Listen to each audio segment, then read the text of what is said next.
Hey and welcome to Neverwinter with Aragon. So here I'd like to show you my Fighter Vanguard build for Module 29. This will be orientated with endgame, having all of the best gear and using the best powers to get you through pretty much any content to this date. You can see we'll get over 102,000 item level with, while in combat, over 2 million hit points and maxed out on our good defensive stats. Be aware this initial build will be just for stacking survivability, so you can comfortably beat any content surviving the onslaught of those enemies. Once you do get more comfortable, I highly recommend checking out the optimization section, where you can then use some bonuses to support your team with allowing them to output more damage with these kind of things. But again, prioritize your own survivability first, because a dead tank is a useless tank. There's a link in the video description below to that document, and I'll have timestamps on the video play bar below where you can skip to any section you're most interested in. The first thing we will start with is our power setup, and this is what I generally recommend for the majority of content. You will want to switch a few things around, as you can see we describe here. Basically, instead of Iron Warrior, if you're running into groups of enemies, Line Breaker can be great. Also, if you just need more threat in a boss fight, instead of Iron Warrior's damage reduction if you don't feel you need that. But having Knight's Valor is absolutely huge, not just for the capability to protect a teammate intercepting all the damage they would take, but you also take the threat from them so nobody attacks them. And the big benefit that people just don't notice is steel recovery triggers every second while this is active, meaning you obtain a ton of stamina regen. Then you have Enforced Threat, which will place you on top of the threat list of enemies and reduce their awareness. This awareness reduction is particularly huge for starting to mid-game players. Once you get to end game, it might not be as important, as reducing the enemy's awareness is maxed out at minus 10%, which is what you're doing here, and you can get that from other sources. I might explain that a bit more in depth in other videos, but needless to say, in endgame this becomes not as important, and so you might want to consider using Anvil plus Anvil of Challenge, particularly if you're in a trial with tank switches. Otherwise, there is Shield Throw with the corresponding feat if you feel you need a bit more ranged threat to taunt an enemy that's further away. But yes, starting out as fighter, I highly recommend Knight's Valor and Enforced Threat as your primary two encounter powers you use all the time. And otherwise, it's Line Breaker in multi-target and Iron Warrior for those boss fights. With the daily powers, you're generally going to begin a fight with Earthshaker to make sure you got that threat of the boss, particularly combined with the Manticore Bite from this ring. You'll do huge amounts of damage, and damage equals threat. And after that, you'll generally be using Second Wind for survivability, because again, you'll have pretty much all your main defensive stats maxed out and not needing Bladed Rampart with this feat, and Determination only works every 3 minutes, and so yeah, you're kind of only left with Second Wind.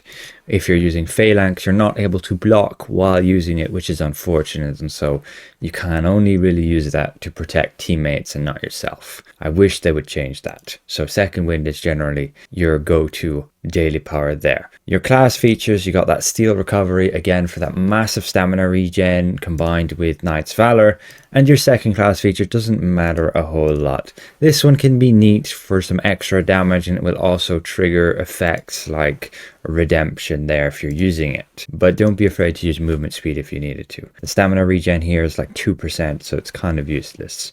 And yeah, I would definitely go with this setup of feats.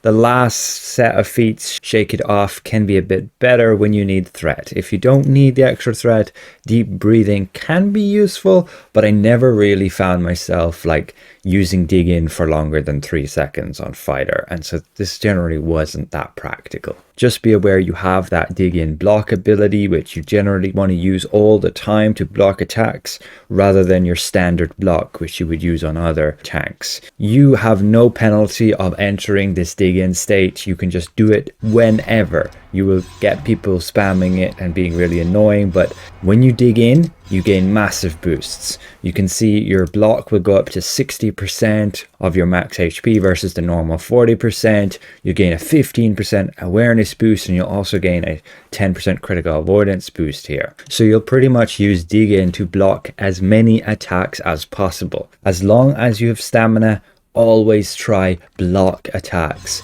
with dig in, and then you interweave your own attacks. So you're going to have to practice on boss fights what to block and when, so that you can maintain uptime on attacking, like using Radiant Slash for the stamina regen, and then using Tide of Iron to give you that threat generation boost. You want to use this ideally every like 5 seconds. But that's pretty much it for powers. I do recommend watching gameplay of the specific content you want to run, especially looking at mechanics videos to make sure you can predict what the enemies are going to do, what you have to be ready for with having like powers off cooldown, ready to cast, like your daily powers, like your damage reduction, and know when you need to have full stamina. That can be very important, especially in fights where you have tank busters.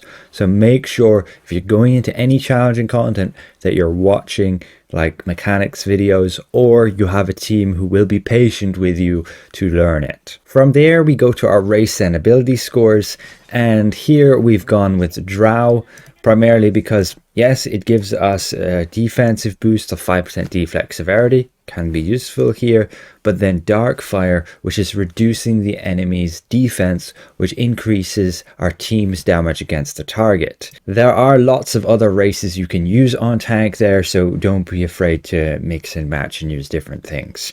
It's not that important to have like the meta best, but I think Renegade is actually generally more so what tanks use, and the min-max healers would go with Drow. That way you can have both those like damage defense reduction effects, along with Renegade having the ability to reduce the enemy's damage output. For the ability scores, just go Constitution all the way, and then you can go Strength or you can go Charisma.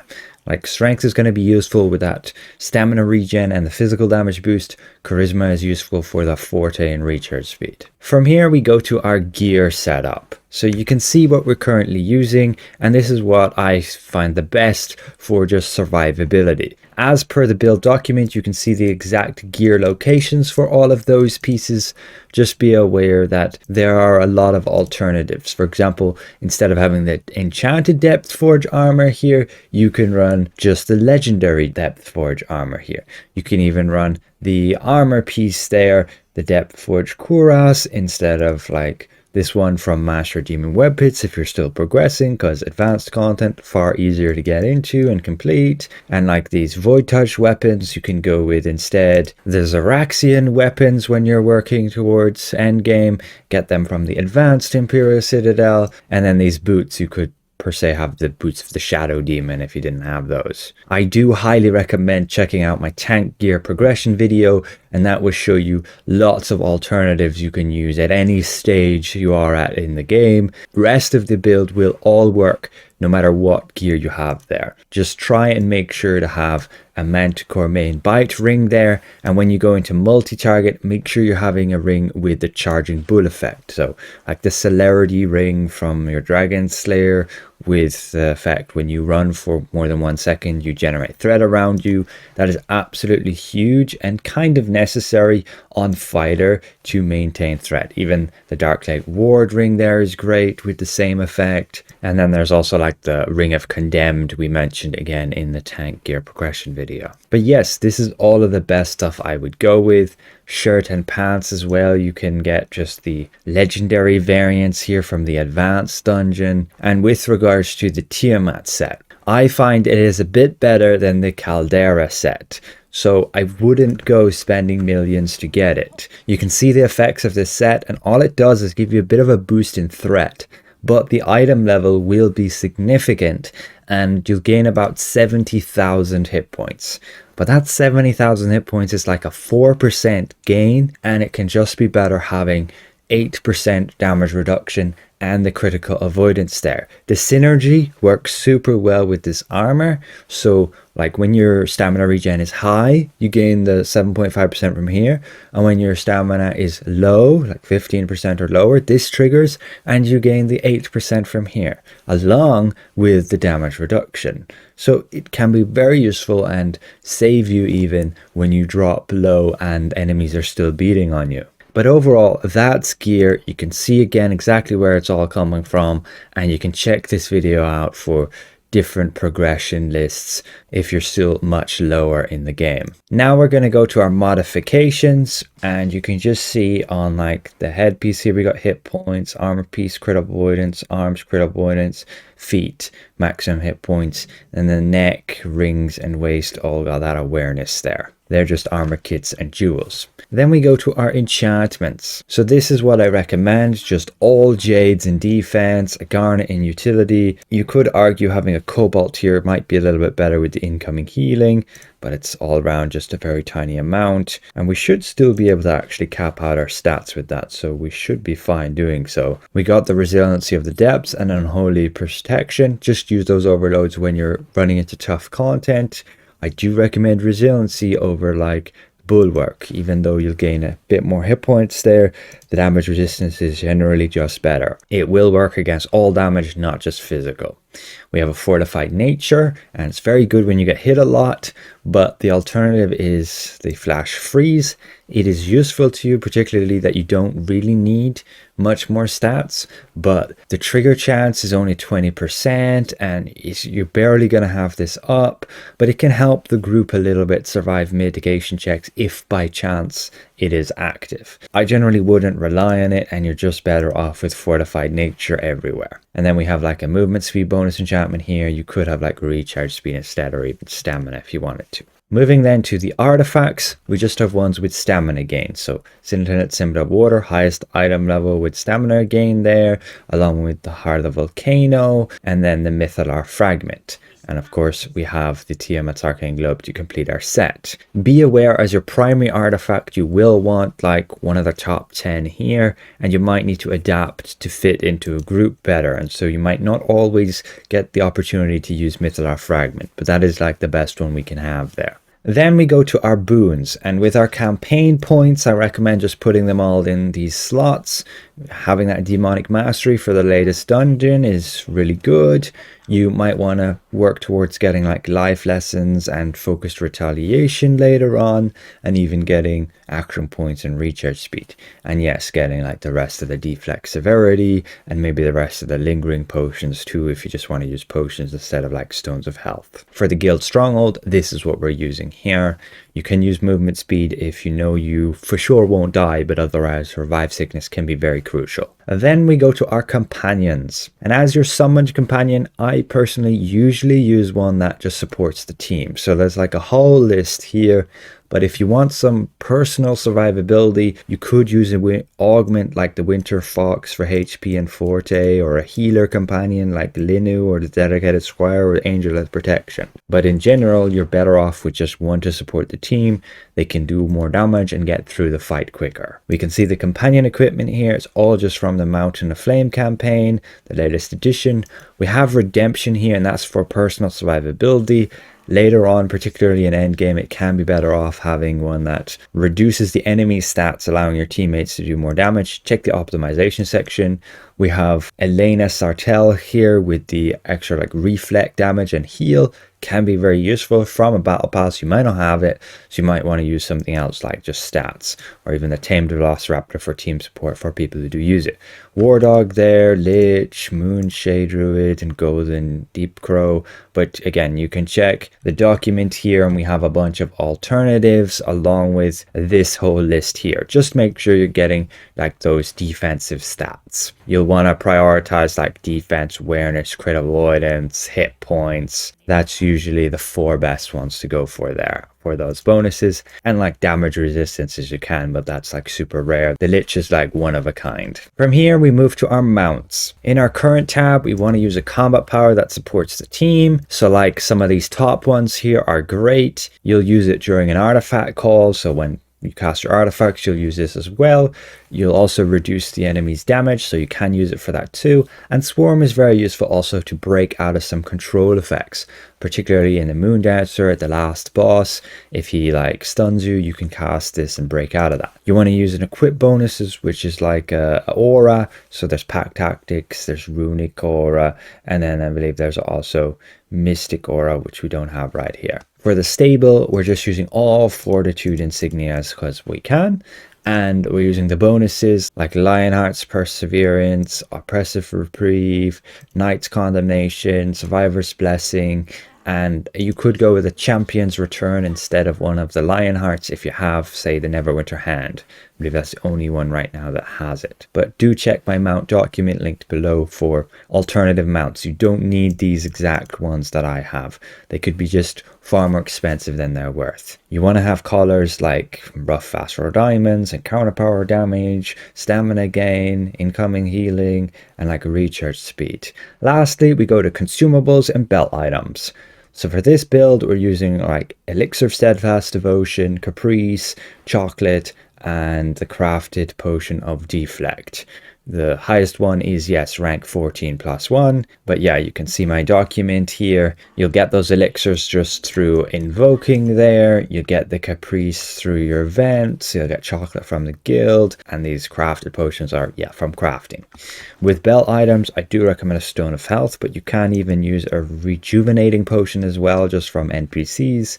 I highly recommend the Blazing Aegis there, just to give you this extra shield. It also has a retaliatory effect, and then a Chain of Scales. You can look up my video of how to obtain that and upgrade it to Mythic. We haven't yet, and we can still get all of our stats super solid, as you can see here when in combat. Again, you get massive boost just by using your dig in, as you can see here.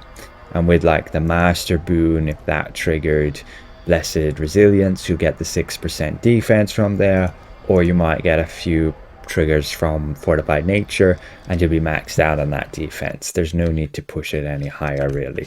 And yeah, we could have a Garnet here instead, and that'll give us a little bit of Forte, which also gives us a bit more defense, up to 84%. So when we do get the 6% from here, pretty reliably when you run with a healer, you will be maxed out. And that is ultimately the entirety of the survivability build. I do now want to go into some optimizations. So when you want to support your team with dealing more damage, you'll do this particularly when you're comfortable tanking. When you find the content is just easy and you're not taking much damage, absolutely switch some things to improve the team's damage. Like the Grace Ring here for increasing the damage when you use like Shield Bash. You'll have to use that ability to trigger it. Your Tiamat set, you can switch over to Marilith Apocalypse or Vistani. You can switch your weapons over to like Masterwork ones. You can switch over to Shepherd's Devotion and Allies Resilience Insignia bonuses. You can switch your headpiece over to the Turban of Fishing Sands for like AoE fights. You can use the Bregan armor to drop like AP orbs to help DPS get their daily power every artifact call.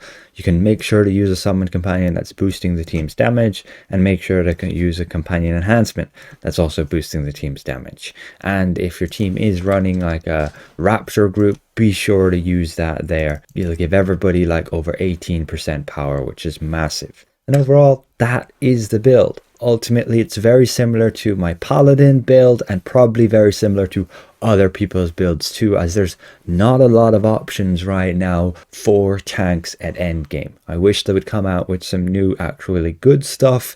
They just really haven't as of late. These arms are actually pretty terrible. The trigger chance is definitely less than 20%, and they're pretty much there just for item level. Like, the better options would be these Abyss Conqueror Provokers, but you don't need the awareness, and then you don't need to suffer that movement speed reduction either, and you can just use the Depth Forge ones for item level. Overall, thanks for watching. A special thank you to all these channel members for their extra support, and if this was somewhat insightful, consider leaving the video a like, and if you're new around here, consider subscribing. We'll see you guys around. Goodbye for now.